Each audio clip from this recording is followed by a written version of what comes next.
거예요? 나중에 폐기하신 거예요? 최순실 씨랑은 언제부터 하신 거예요? 의상실은 언제부터 드나드신 건가요?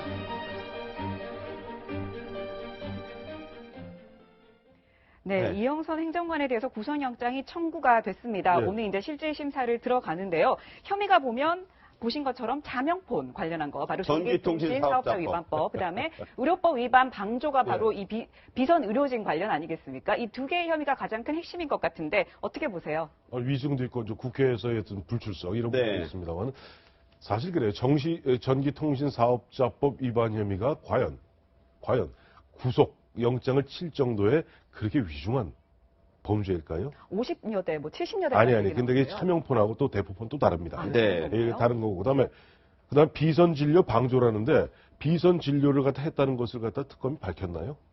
지금 주장일 뿐이죠. 네. 그렇기 때문에 이런 부분인데 저는 왜 저거 어제 특검이 보면 이제 이틀 남지 않았어요? 왜 무리하게 이틀 앞두고 영장을 쳤냐 하면은 사실 괘씸죄가 더 컸던 것 같습니다. 괘씸죄다? 괘씸죄. 보면 그야말로 나와서 입국 모르쇠로 다물고 이야기만 끝나면 이게 국가 비밀입니다. 그 당시 청문회 잘 기억해 보세요. 얼마나 의원들이 그야말로 막 우라통이 터졌으면 이게 무슨 비밀이냐. 헌재에서도 계속. 헌재에서도 그랬죠. 헌재에서도 오죽했으면 헌재 재판관님이 그 얘기까지 하잖아요. 이게 비밀이냐.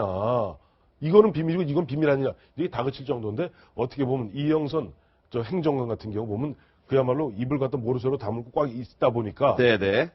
있죠. 특검 입장에서 28일 내일이면 이제 끝나요. 끝나는데 뭔가 그래도 대미를 장식해야 될 거 아니에요. 네. 대미의 장식이 이영선의 비선 진료 방조 혐의, 그다음에 전기통신사업자법 위반 혐의로 어떻게 보면 이영선, 그야말로 박근혜 대통령 세월호 7시간 동안 그 옆에서 가장 가까운 거리에 있었던 윤전추, 이영선을 갖다가 아마 피날레로 장식하는 것 같습니다. 네, 그런 말씀하셨는데, 자, 차명폰을 50대 넘게 했다. 박소연 앵커처럼 70대가 넘는다. 어쨌든 그런데 재밌는 건요. 이영선 행정관이 이런 차명폰, 군대 후임이 운영하는 대리점에서 다 만들었다는데 그룹별로 나눴다고 그래요. 먼저 청와대 그룹. 이게 이제 박근혜 대통령 최순실도 거기다 넣어서 이재만, 정호성, 문고리 3인방, 윤전추 다 만들어서 또 본인도 했다는 거고. 또 그다음에 의상실 그룹이라 그래서 최순실 씨와 그 유명한 의상실 그림, 본인의 셔츠에 닦아주던 그 의상실 관계자를 또 별도로 나눠서 했다는데 이렇게 할 이유가 있었을까요? 그러니까 지금 그 이영선 행정관, 그 다음에 문고리 3인방, 그 다음에 최순실, 그 다음에 대통령까지 포함해서 이게 뭔가 좀 잘못되고 있다. 이게 잘못하고 있구나라는 거. 뭘 숨겨야 되겠다.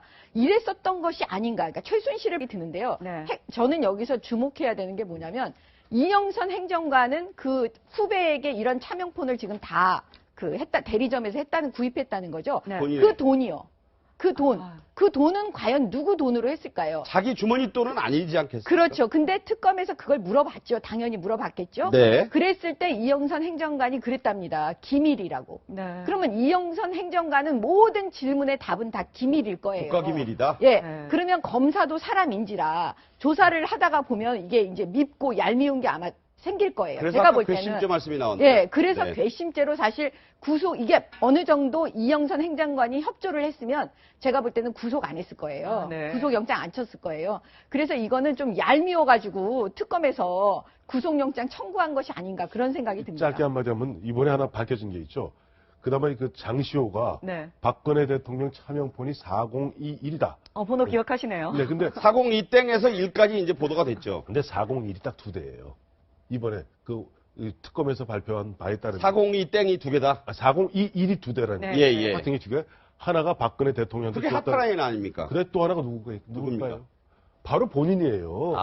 네. 바로 본인. 그러니까 네. 이영선 행정관도 4021이고 그다음에 뒷번호가 박근혜 대통령한테 주었다는 차명폰도 4021입니다. 네, 네, 재밌군요. 그런데 이 70여 대, 일각에서 50여 대다 이런 얘기가 네, 나온 이 네. 차명폰을 바로 이영선 행정관이 최순실 씨가 갑자기 급거 귀국해서 이 검찰에 출석했던 날 기억하시죠? 바로 지난해 10월 31일인데 네, 네. 이날 다 한꺼번에 해지를 했다는 겁니다. 폐지를 했다는 거예요. 당연한 조치 아니었을 거예요.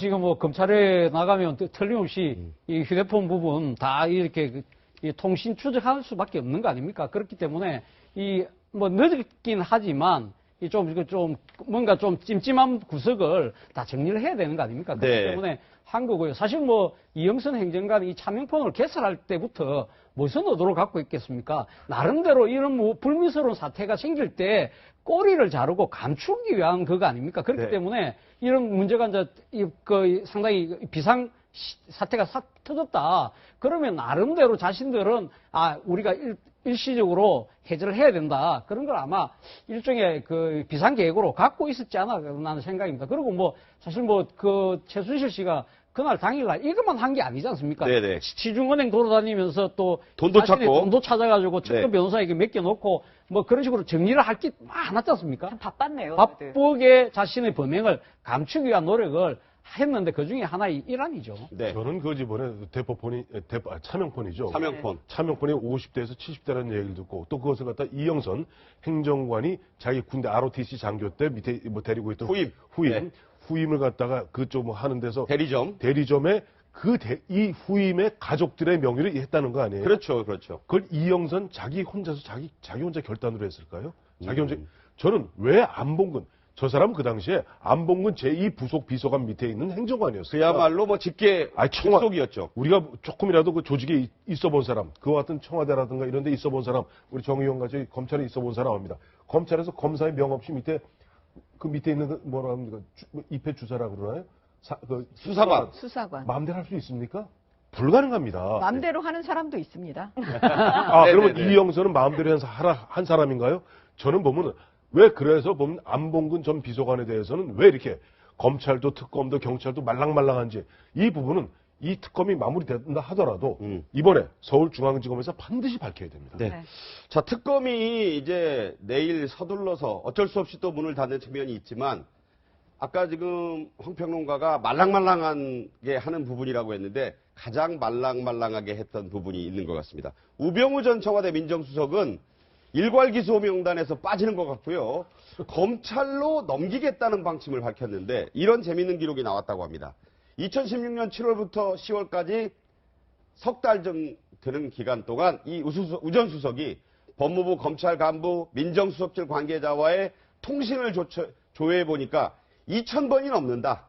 그리고 현직 검사들과 연락한 횟수가 최소 수백 번이 넘는다. 자, 뭐 본인은 청문회에 나와가지고 뭐 법무부 관계자와 통상 연락한다 뭐 이렇게 증언을 한 바 있었습니다만 저 정도가 통상 연락일까요?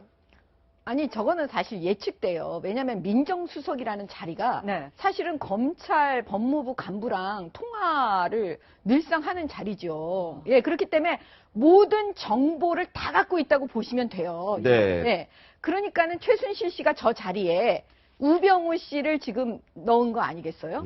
그래서 네. 제가 볼 때는 이번에 특검이 이 기소를 안 한다는 의미가 뭔지 아십니까?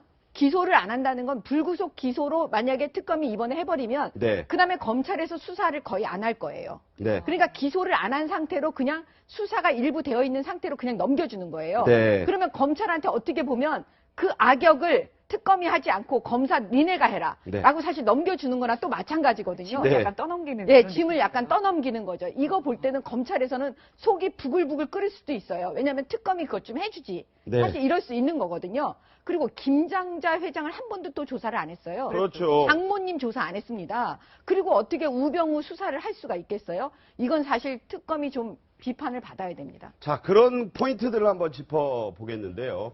자, 특검이 어떤 고민 속에 이런 결정을 했을까요?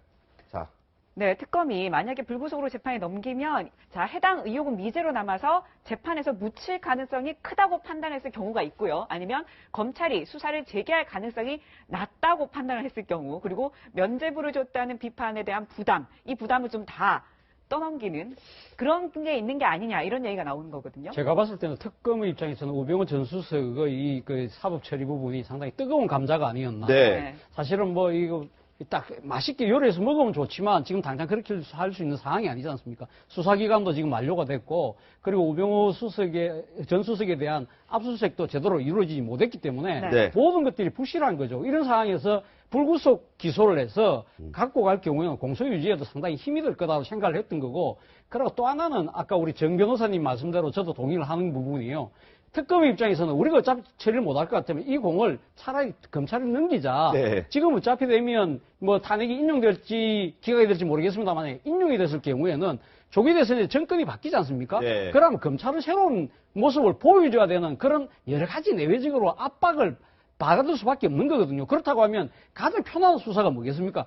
결국은 우병우 전민정 수석에 대한 그 수사를 제대로 하라는 여론들의 이 상당히 제기될 것이고 네. 그 부분에 대해서 이 그 칼자루를 검찰이 차라리 줌으로써 네. 특검 입장에서는 아주 손쉽게 손을 터는 거죠. 네.